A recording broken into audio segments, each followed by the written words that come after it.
Većina objekata stradalih u Maglaju nakon prošlogodišnjih poplava je obnovljena. Međutim, vodozaštitnih objekata i dalje nema. Građani i međunarodne organizacije koje su finansirale projekte obnove u Maglaju apelirali su da konačno budu pokrenuti projekti izgradnje vodozaštitnih objekata. Strahuju da bi se scenarij iz prošlogodišnjeg maja mogao ponoviti. Ovo je jedini vodozaštitni objekat koji je na rijeci Bosni u Maglaju izgrađen nakon prošlogodišnjih poplava. Radi se o donaciji austrijske državne televizije ORF koju je implementirala nevladna organizacija Hilswerk. Bez njihovih napora ovo bi bio samo nedosanjani san. Ovakav jedan objekat zaštitni od poplava. Dužina je 80 metara. Zahvaljujemo se ovim ljudima koji su nam pomogli i ne mere biti bolje nego što jeste. Sigurniji sam leć 1000 puta sada nego prije.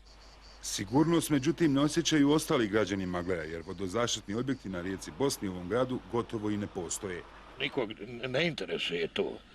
Vjerujte mi da svaka kiša malo veća povuče ljude na most ovdje da mjere, da gledaju kolika je Bosna, šta dalje raditi.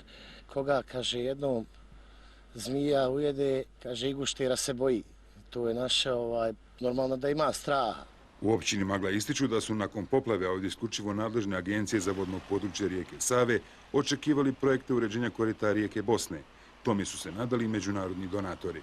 Mi smo očekivali zaista veći angažman i civilne zaštite i agencije sliv rijeke Save u smislu da se otvore veliki radovi u koritu rijeke Bosne. Morali su puno više uraditi da bi, da tako kažem, građani mirnije spavali.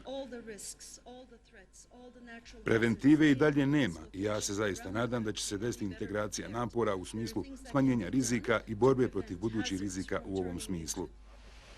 U Agenciji za vodno područje rijeke Save navode da procijenjena šteta na vodnim objektima u Maglaju iznosi 1,4 miliona maraka, te da je do sada za njihovu sanaciju na dogradnju predviđeno samo 340.000.